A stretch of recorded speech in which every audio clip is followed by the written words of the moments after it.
Hallo und herzlich willkommen zum Auf die Fresse, the WXW Review podcast in English. I'm Ian, joined by Mike Kilby. Mike, how's it going? All good, all good. We're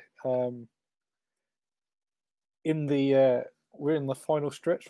As of recording today, we are only 30 days till Inner Circle. I think I fly out a month tomorrow. It's fast approaching. There's a lot of bits fall into place, and some good and some not so good, I guess. Yes, there's a lot of work had to have been done in between then and now. But yeah, we're as I say, we're on the final stretch. Only a couple of weeks left to work before we can put our out of offices on and such like, and hop on a plane over. And getting out of Dusseldorf, security coming back as well. But yes, obviously since we last recorded, that's one big show back to the roots, and obvious place to start. The elephant in the room, major injury to Robert Dreissker during the Käfigschlacht. Yes. Yeah, I mean, we'd seen tweets during the show. I think it was Strigger was the main one, saying something gone, not gone wrong, but there's not something serious going on. Basically, if you haven't seen the show yet, it's been on WXW now for just over a week, but basically, Käfigschlacht, if you're not familiar, it's War Games rule, but in a single ring. Started off with Dover and Paige Tahani. Pre-match coin toss, Amboss of course won, so Robert Dreissker second one in. I think it was 30 seconds since he got into the match. He took a boot in the corner, then a crossbody off the top from Tahani.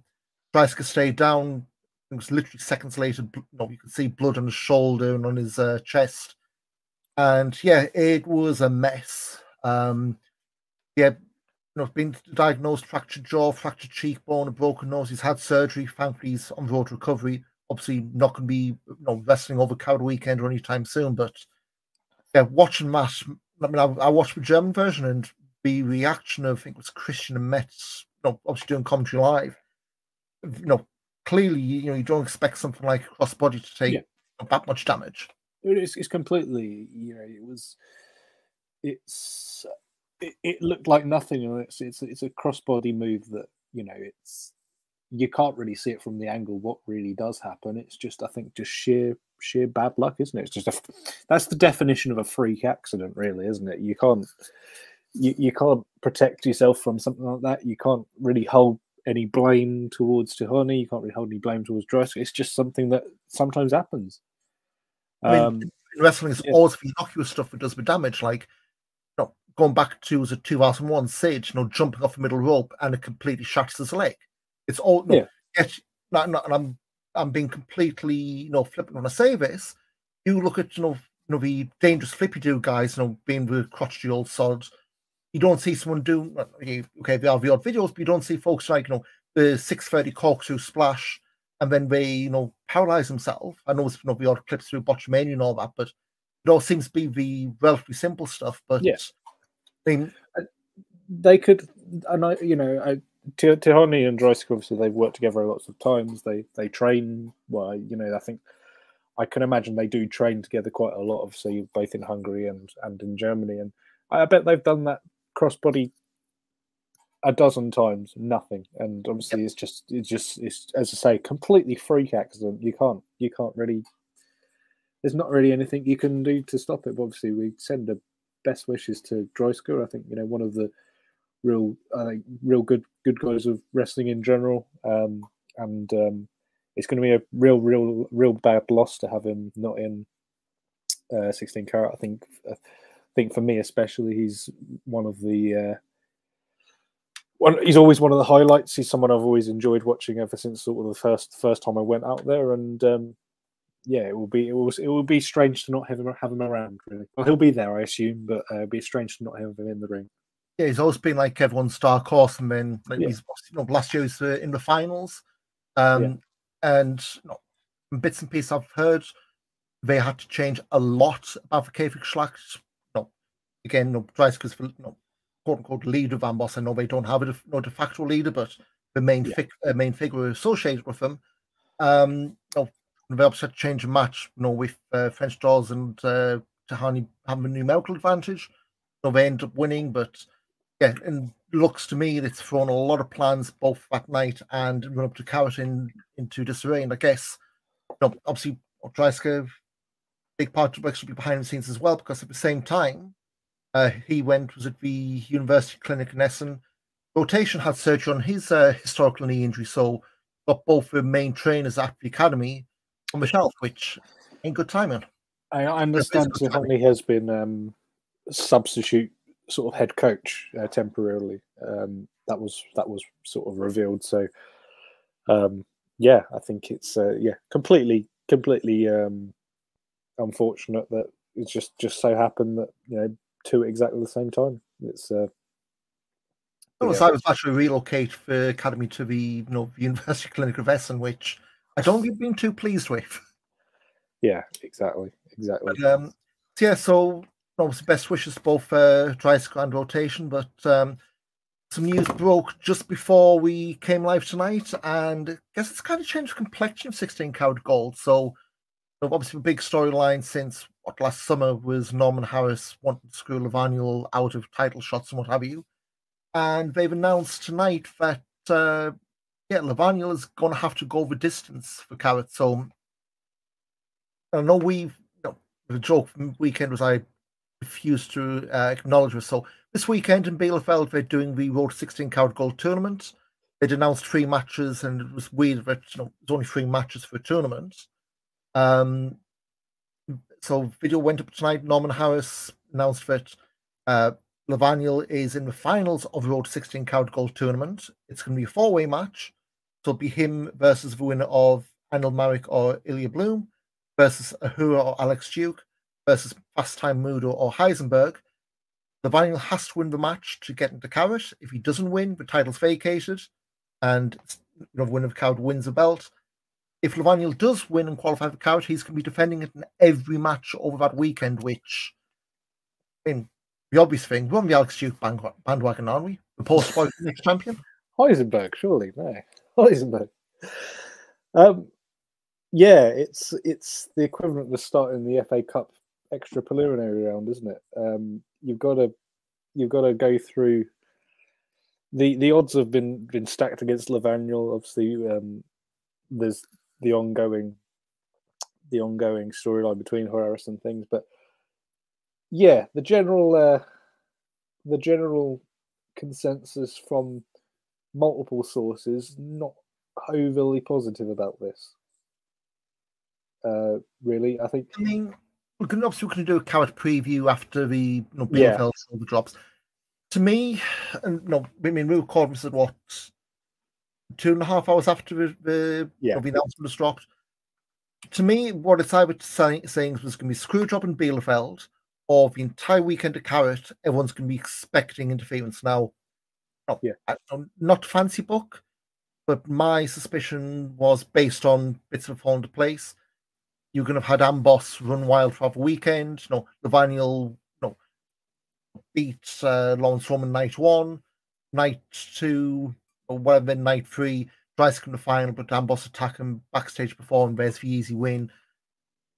I mean, I don't know, like the whole thing we said at the time when Levaniel won, it was an odd choice. Being fair, the matches he's had as champion have been good. We've not been blowing. I'll be honest, a couple of matches against Tristan Archer, against Axel Tischer, they're the kind of guys who you'd want to be able to have good matches against. Yeah. But I think this kind of tells you that, I don't want to say they've painted themselves into a corner, but it's a heck of a way to get out of what could be no-win situation you'd expect. Yeah, and I think we spent.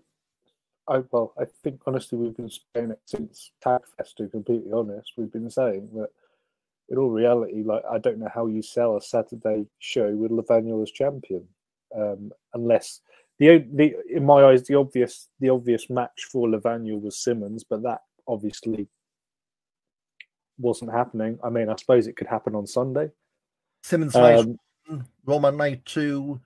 No, I mean Simmons winning the title on the Sunday. I don't know, but in my eyes, like that was kind of really the only one that made real storyline sense. But yeah, it's not. We'll go into it, I think, more once we get into the preview. But I'm not massively excited. I think for me, the biggest match, the biggest thing on the Carat weekend isn't 16 Carat Gold. It's the title match on the Saturday. It's the season finale almost, isn't it? It's it's the end of it's the jewel in crown of 16 Carat Gold, and that not being there, that's for me, that's a risk, because everybody Saturday sells out before any other day, and it's because the biggest match of the year in it, and we don't have one this year, and that's a month out. Yeah, we've told this month out that there's no big match on the Saturday Carat, and I think that's risky. and it was and again, I think it was what's going to replace it. I mean, yeah, I mean, I know there's been talk earlier the week, WWE was supposedly loaning out NXT names for indie shows. Although that's apparently been that's been shut down as a one-time deal. So anyone dreaming of, I don't know, Ilya Dragunov coming against maybe Tim Thatcher, that's out of the window. But yeah, and we said before when we hit record on this, Bobby Guns is the only big name out of that roster who is conspicuous that weekend. He's in Ambition. That's it. He's got absolutely nothing to do. I mean, you can chuck a women's title match on. You can chuck a tag team title match on for sure, because the French Doors aren't really doing anything. But really, what is there? That's my view of Carat has always been the tournament's always the least interesting part of the weekend. It's all the other stuff that goes around, and now that the tournament is now the focus because of this title thing. For me, I'm not too excited about that, and it should the title. I don't think the title and Carat obviously are equally as important in my eyes. They are equally as important, and I think them just being in the same thing, it's just it's watered down both of them in a way. Yep. But yeah, I guess we'll know what goes on after BLFL this weekend, and we can give our own 2 cents. We could be completely changed, yeah. But, so that's basically the big thing. The title will, unless Sylvania runs the gauntlet, will be new champion at the end of Carat Weekend. So we'll see where the chips fall there. But other stuff announced for Carat Weekend. This one completely came out of left field. Dwex will be working with the German MMA Championships. They're doing a match between Icarus and Patrick Cy Bork on the Ambition show next month. Bork's a trainer at the Gelsenkirchen Fight Club, so I guess in lieu of the traditional super fight, and this kind of what we said was after the Tag Festival, the passing trades starting to pay dividends. Yeah, exactly. If you follow me on Twitter, you've seen the tweet already. So it's, this is the sort of thing I think which makes the whole Fight Club thing very, very exciting. Looking at the MMA record, he appears to have only had. I can only find a record of one match. In 2012, 2014. So I think recently he's like the head coach there. So I guess he's the Gelsenkirchen Fight Club version of Robert Dreissker, the side fence. So yes, I mean, obviously Icarus has done a lot of Ambition style stuff. Yeah.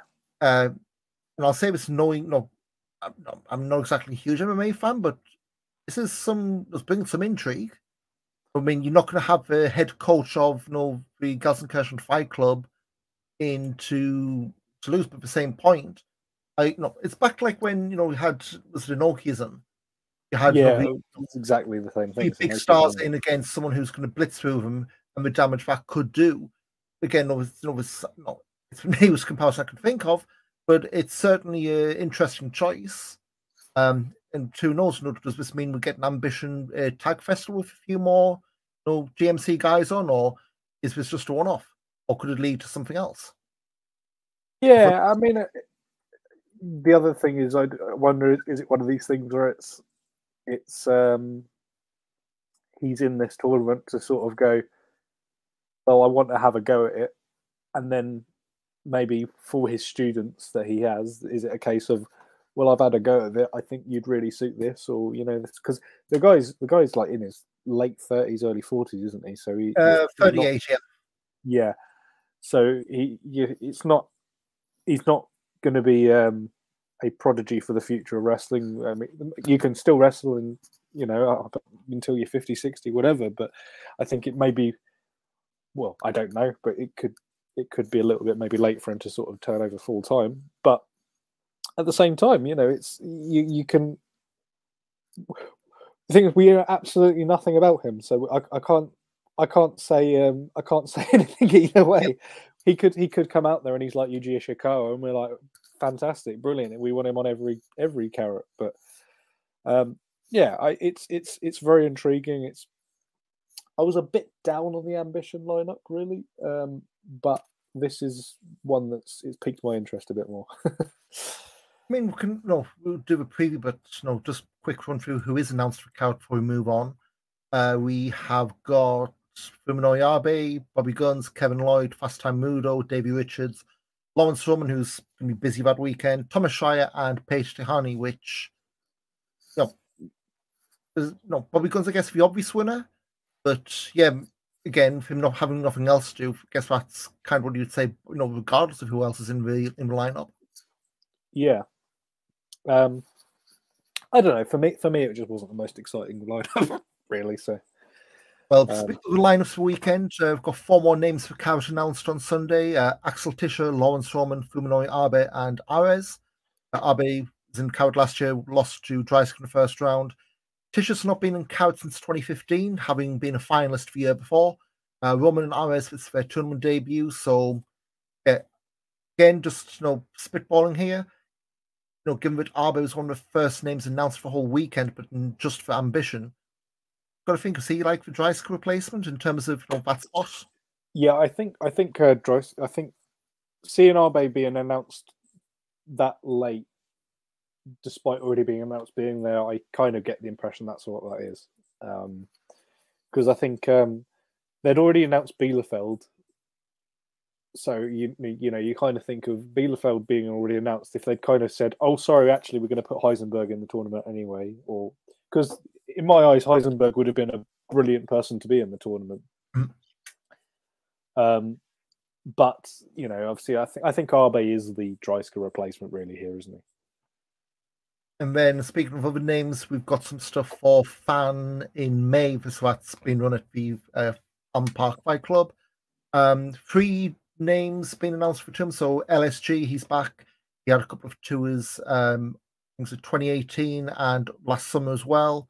So he'll be doing training for the academy as well. Trisha Dorish will be making her debut.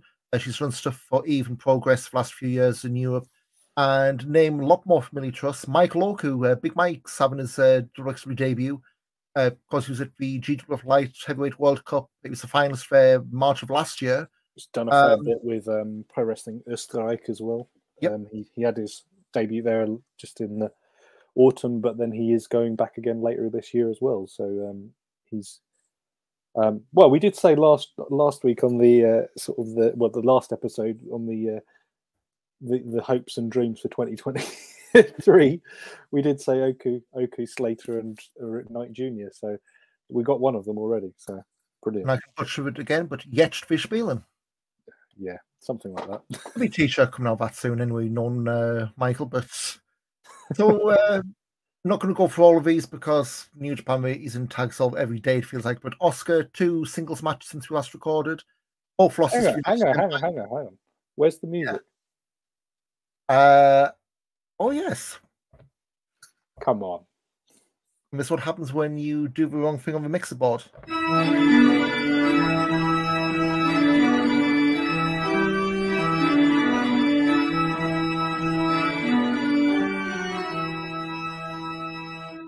So, the international superstar Oscar Leuber, 2 singles matches since we last checked in. Both losses to United Empire, unfortunately.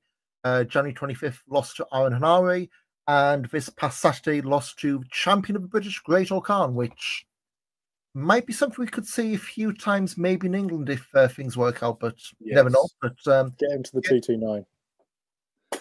If only, might be a while, but we can only try.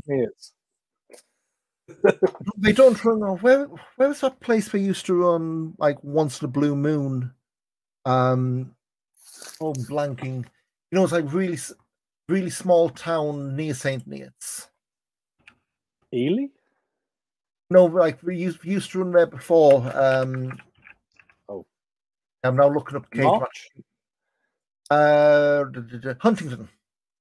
Oh, yeah. No, yeah. We used to run it like once or twice a year, but it's not been on my slate. No, the last time I ran in Huntington was April of last year, never since. Well, there we go then. And that was for that full segment. I was about to say Pizza Mac. Ninja Mac was on that show, I believe, wasn't he? Not Pizza Mac. Anyway. I think Ninja Mac did Stevenage and Portsmouth, but anyway, yeah. So got a couple of shows to run through. One, probably spend a bit more time with the other, but as the XW's co-op show with Body Slam dropped on XW now a couple of weeks, about 2 weeks ago now. Bobby Guns over Emeritus. Again, just jumping in if there's anything you think, because I know Bobby Guns Emeritus I did actually quite like. I think, again, I've seen others going about, Emeritus. If you're coming in blind, you've never seen him before, it can be a bit jarring, but Bobby Guns, he's almost like the elder statesman of WWE now. I don't say he's taking the absolute Andy role, but he's the worker's worker, isn't he? Yeah. Yeah. But took Emeritus to school. Decent match for an opener. Dreissker over Bam Bam Kvardy. Pretty decent big lads match, but I think Kvardy's not bad. He's fairly new into this, I can tell, at least age-wise. Yeah. But no, again, not too bad. But yeah, Baby Allison over Betty Rose and Alice Inc. That, I guess, was to build up maybe for future title shots. Who knows these days? Peter Alexander over Maggot with a distraction from Ahura, which brings the only bit of weaving in with the XW storylines on this show, which was nice. That some crossover wasn't just like in a vacuum. His body slammed some XW guys in. They had a scramble, Pete Phoenix winning. Yeah, I didn't really enjoy that, to be honest. Like, scramble match. It was also there was no WXW involvement at all. So yeah. See that match, I thought they could have just chucked an Ilya Bloom in or chucked a Danny Frey in just to like make up the numbers. And then they could have easily done that. To just be body slam guys. Yeah. Carlos Mora beat Ahura via referee stoppage. I really like that one. Like, I know the whole joke about Zamora is he never loses, but there was bits in this match I was biting on. Oh my god, we're really giving Ahura the belt. But I didn't realise the joke was public knowledge, but yeah, to be honest, I did actually think it wasn't too bad. I thought it was one of the better Zamora matches I've seen. Yeah, and I suppose there was no way either of these were going to be losing clean, I think. So. And then main event, House of Hungary failed to beat Randus Pagner for the Body Slam tag titles. Had a bit of stuff with the, obviously Robert Dreissker, the rest of Van Boss there, the Easy Lovers, helping out. So again, it's a decent enough show. I'd say it's the kind of thing, if you've got your WXW Now subscription, it's worth a punt. I think it's only about 2 and a bit hours long. Yeah, it was a nice quick watch, and I watched it because I was testing out what the app was like on the TV. Because I was like, oh, it works perfectly with YouTube. So yeah, I did watch it. It was quite good fun though. So that's up now, and I know the knock on Body Slam tends to be where VOD doesn't turn around quick at all. So if you want to see show it's up on WXW Now subscription, and may as well jump forward 2 weeks to Back to the Roots. This first Open House and show of the new year. Big ACDC theme running throughout after the shrink wrap Super Nintendo game last year. At least we're switching it up. It's not just the same graphics on every show, which I appreciate. Yes. Pre-show Fast Time Mudo losing to Tristan Archer. Match. I thought that was a really nice match actually. For a YouTube sort of exclusive, I think that was almost done a bit disservice by being on YouTube. That one I thought was really decent. I suppose there was no spice to it. It was a bit of this was a Tristan Archer redemption tour sort of match, and I suppose you have to build Archer to being competent again after his loss. But yeah, I thought it was a sneaky decent match, this one. And it's a way to tell people don't skip the pre-shows. Yeah, of course, yeah. So the main show opened up with a new Shotgun champion, Lawrence Roman, his first ever gold full stop in WXW. beat Maggot in just over 8.5 minutes after interference from Ahura. And yeah, I mean, we spoke on the last show, that match with Axel Tischer in Hamburg. Yeah. Absolutely fantastic. And it's not been he's been in the ring with good workers. Lawrence can go. And I mean, I've seen. Sorry, you go. I tweeted out last week after this show. My YouTube feed dug up a random ass shotgun segment where Lawrence Summers going to be Monster Consulting, but couldn't stick with it. Here we are 4 or 5 years later, once again associated with Dreissker, and now your new shotgun champ. Yeah, exactly. And I think we said last time that in my eyes, Roman's one of those criminally underrated workers in Europe. I mean, I've seen him work for back when Next Step Wrestling was sort of a thing, and seeing him working some very people well below his level. He could have Roman, I think, could have been a WXW like in this position 5 years ago.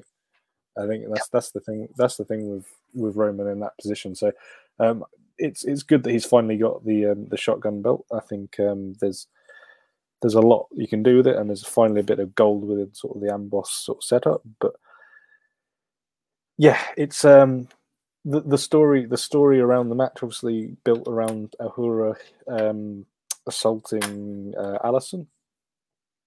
That's keep that whole story going.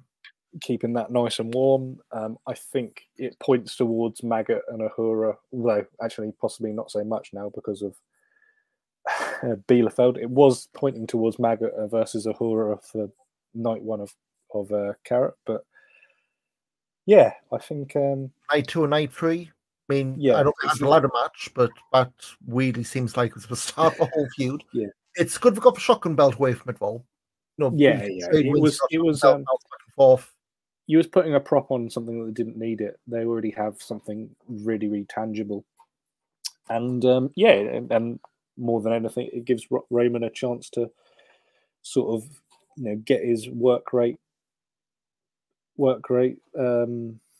credentials in, and I think he could have some, especially as the shotgun title always tends to attract sometimes a little bit more of the left field sort of opponents.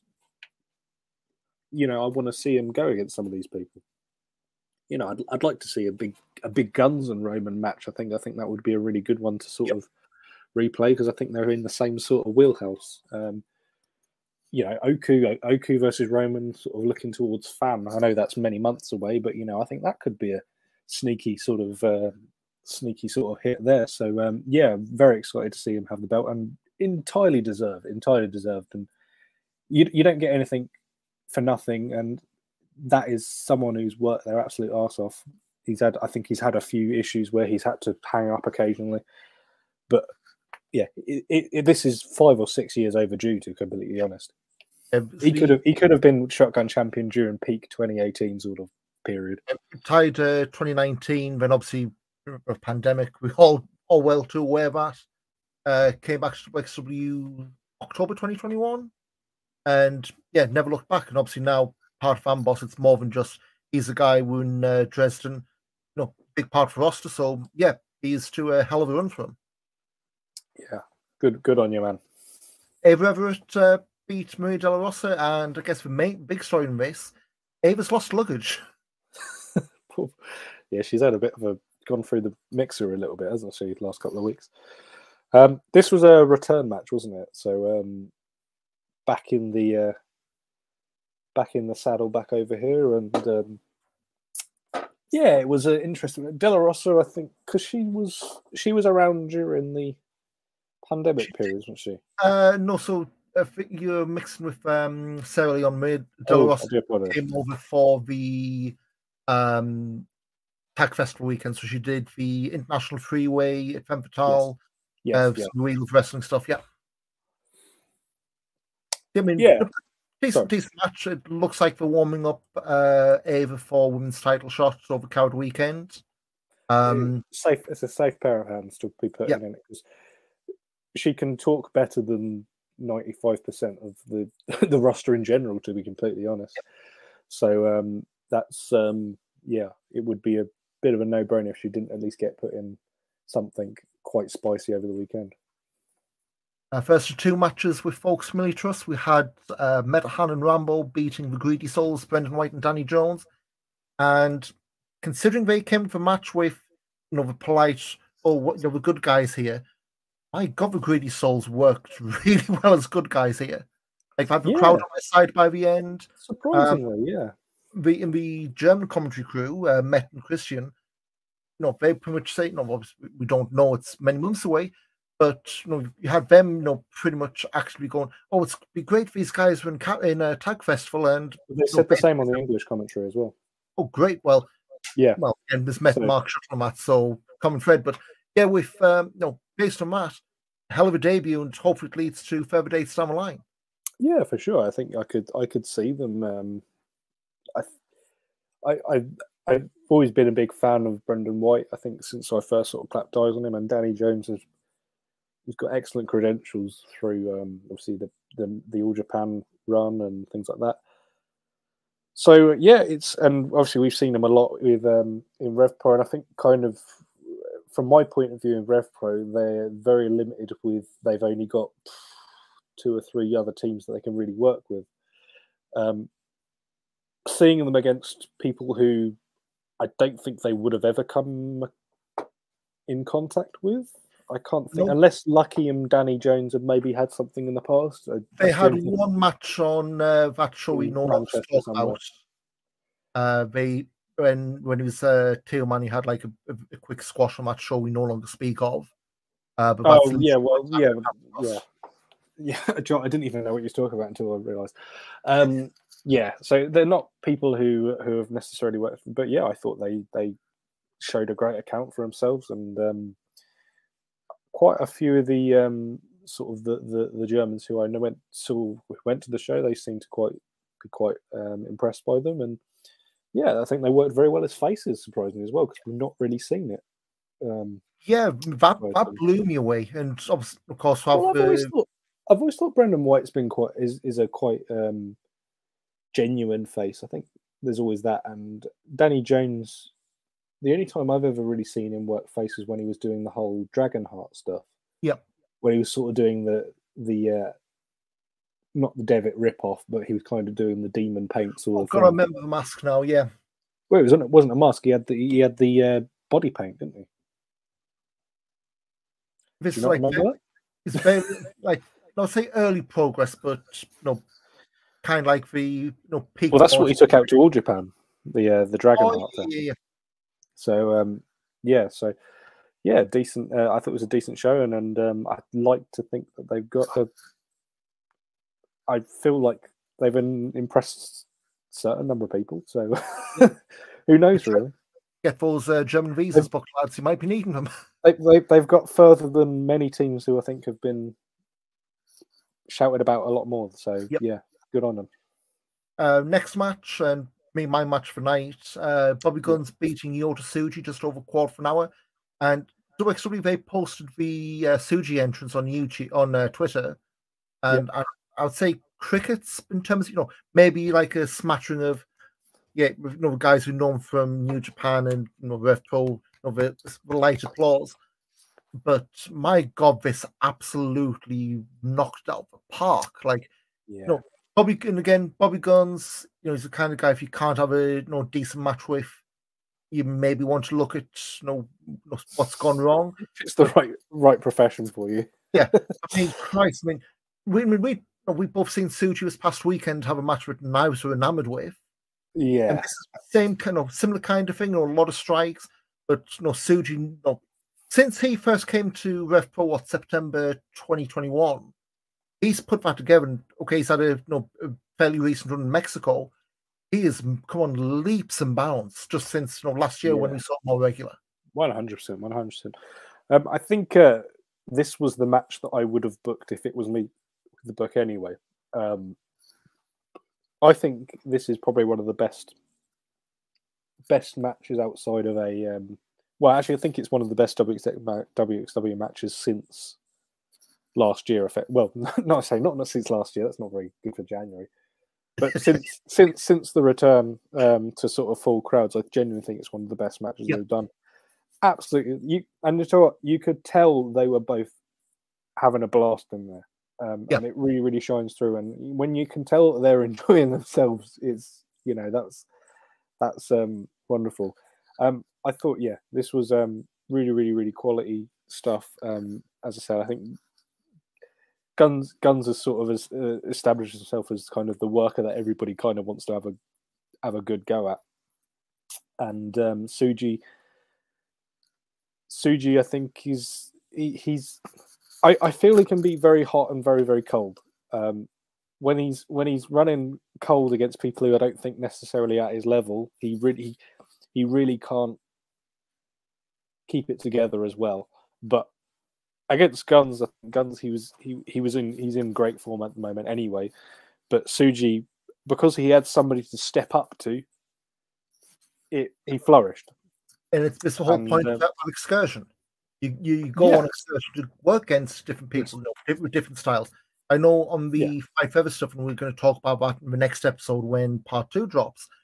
Met and Mark made a big deal of the European style, and Yotri's had a couple of months in Mexico doing lucha. He's obviously worked Rev Pro. He's worked other places in Europe. I think he's got GWF this weekend, which that's going to be interesting one to see how is it chalk and cheese or how he adapts there. But I mean, this is one I honestly think, and I don't know if the rest of you can get this match on YouTube for free. Get a load of eyeballs on just from fans in Japan, 100%. Fans who maybe lapsed to XW fans. But this is one definitely worth getting your eyeballs on. 100%. Yeah, I'd be putting this one out for free. I think it's not consequential for storylines. It's not consequential thing. It's just, I think it's one of the. It's when you have something that good, that kind of out of nowhere. 100%. It's definitely should be putting that out for free. It's and people who I didn't realize were even sort of paying attention to WXW again, we're sort of saying, well, that was really good stuff. So, I definitely it's the one thing to really, really keep an eye out for if you can try and find it. Obviously, you should be subbed anyway.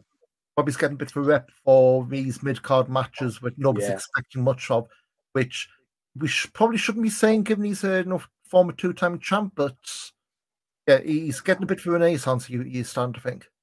Well, yeah, I think unfairly that there was a lot of people who assumed he was booked because he was popular, and not don't go.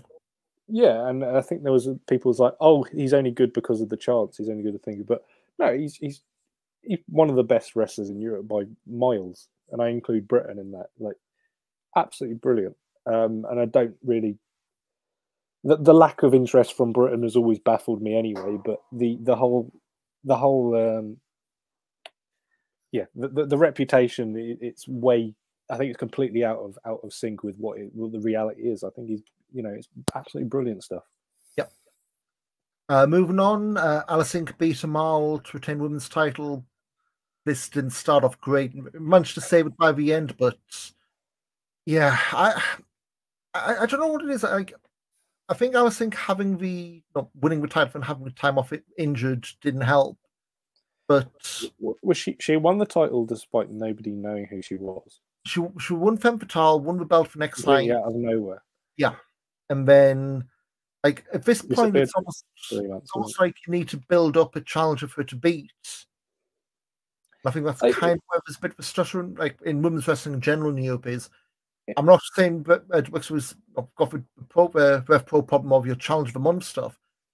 They do I think with AVREV we are going to do that. You need to build someone up to beat and then have Alice win the belt back.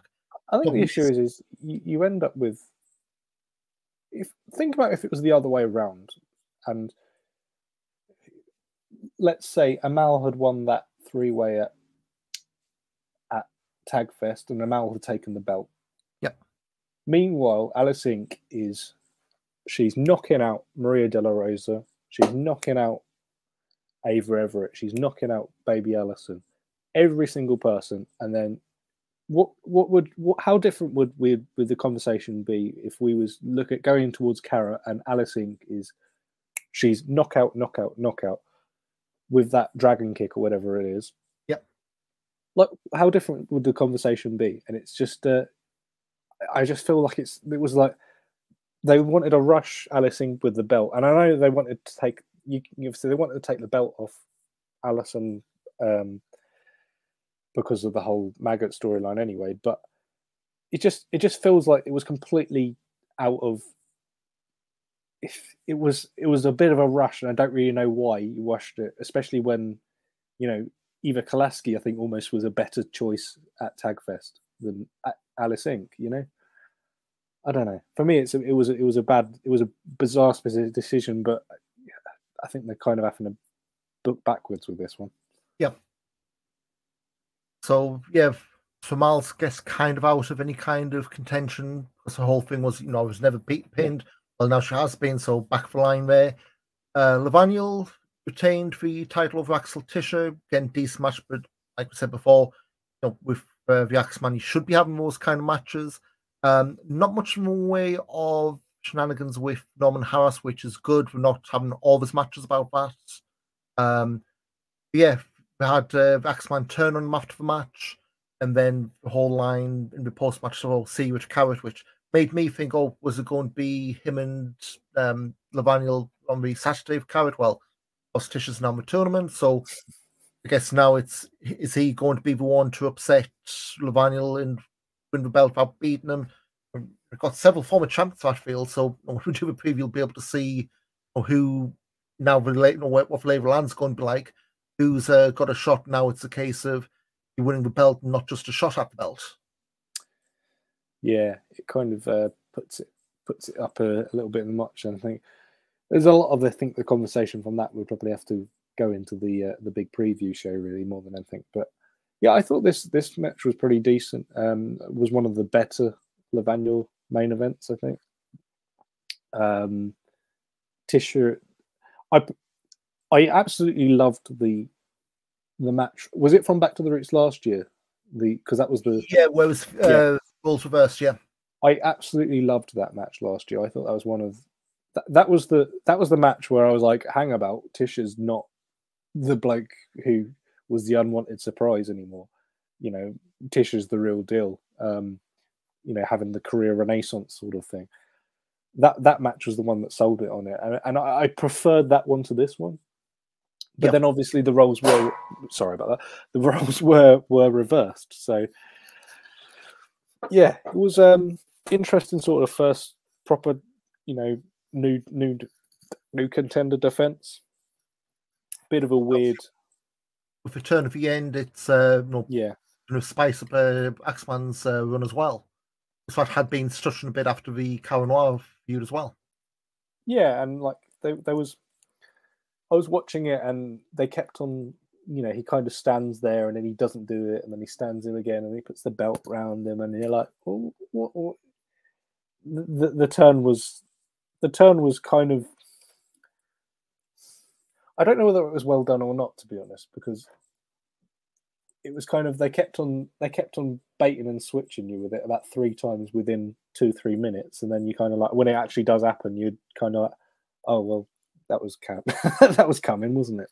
I thought it was interesting here, and I think we kind of touched on that when we covered the anniversary show. The Oberhausen crowds, there's a very noticeable number of folks who did not like Levaniel. No, I don't think they do. Oberhausen's the ginger biscuits, the whole Lieber and all that, but there's a very noticeable number of people throughout the match who were cheering for Axeman and against Levaniel, which I don't know if that leads to anything. It's not the crowd that they had in Hamburg. No. I mean, Oberhausen is the smart crowd, isn't it? It kind of always has been considered that. And they don't like this sort of thing. And again, Psycho Mike. What's that? Yeah, Psycho Mike and other unnamed people. But yeah, there was. They didn't really. There's more in mind. I do wonder if they maybe are putting Levaniel in the tournament to avoid some of that. Maybe, I don't know, because I can't imagine there's any. Let's say they did do Tischer versus Levaniel in the main event on Saturday. I think Tischer would have been cutting more cheers than Levaniel, to be completely honest. At least based on the crowd we saw here. But see how that plays into Carat. But then, of course, Käfigschlacht main event. Considering everything that happened, the 5 left in the match really held together stupidly well. Or whatever plans we had to change on the fly. I mean, you could see, tasks, flocking back and forth. Whatever plans were changing. I guess you have good guys going, sending the crowd home happy, which I don't think to me didn't seem like the plan. So given the fact that you had Ojihani spiking Dover in the first few minutes with skewers, like to me that always feels like the kind of thing you do, and then you end up on the losing side. Yeah, it's hard to really put the boot in this match because it was completely derailed 5 minutes in. So it's kind of, I find it hard to really criticize it too much because, I don't think that was what was meant to happen. Well, obviously it wasn't meant to happen, but I don't feel like the finish was what the finish was originally going to be. So, I thought it was decent. I think the last couple of Käfigschlacht have kind of been a bit. We need to do the Käfigschlacht because it's January or February. Yeah, I think it's something we need to get away from. Even if it means you rejig the calendar and back to roots isn't your big January supercard. You kind of look back to, like, for example, the big Rise versus Brinkamp and Monster Consulting match. That was a big match. There was the one where it was Bobby and the Bastards versus sort of the All Stars. That was a big match. The Cerberus one and all that. Going back, the big matches, and I know that we can't. It's not 2018 anymore. We don't have Walter. We don't have Ilya. We don't have all them people there. But I feel like there's not really the bite. There was a lot of spice between Tihani and them, but then because Volta and Igler Blanc kind of felt like they needed to be in it because they didn't have anything else to do. Yeah. I think it's the kind of thing we were talking previously with the whole thing of you needed an all-star kind of team to take on Amboss. And then being, well, we took out, or she got ruled out, and whatever's going on there. And it just seemed to be Bobby Guns, hasn't been anywhere near this. Lavaniel's obviously got the title on, but it just feels like there's no. I would say it was the best of the rest, but it felt like these are the guys who've been constantly in the feud with them, rather than he's the big knights in shining armor who are going to vanquish Amboss. I could see a Heisenberg turn with the big good monster. Like that's the sort of thing I could see happening, or something like that. You could have. Yeah, it felt like they didn't necessarily need to have the Käfigschlacht this time of the year. It wasn't ideal for them, and I suppose they always have sold this show on that, so they kind of had to have it. But yeah, I don't think it needed that for 2024 and onwards. Yeah, sure. But so those were 2 big shows from the past few weeks. A couple of shows coming up this weekend in Bielefeld, allegedly. And as we spoke about the top of the show, we've got the Road to 16 Carat Gold tournament. Anil Marek against Lily Bloom, Ahu against Alex Duke, Mudo against Heisenberg. Winners of those 3 in the final with Lavaniel. Lavaniel doesn't win. He doesn't get to Carat. He also loses the title and all that fun stuff we will be speaking of, no doubt, in the next episode. Plus, we've got Bobby Guns against Sebastian Suave and Jacob Crane and Ava Everett against Maggot and Baby Allison. Next day, what a team, eh? Yeah.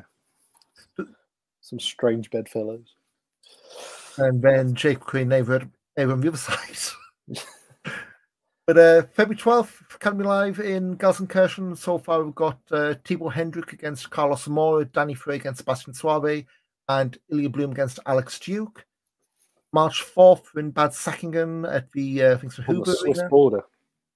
So I think there's one guy in that WXW chat on Monday was asking about when we're going back to Ball. Well, across the border, you can, we can't. But Jan Simmons, Tristan Archer announced Lavaniel against Axel Tish. It was originally Lavaniel and Robert Dreissker. Obviously, that had to change.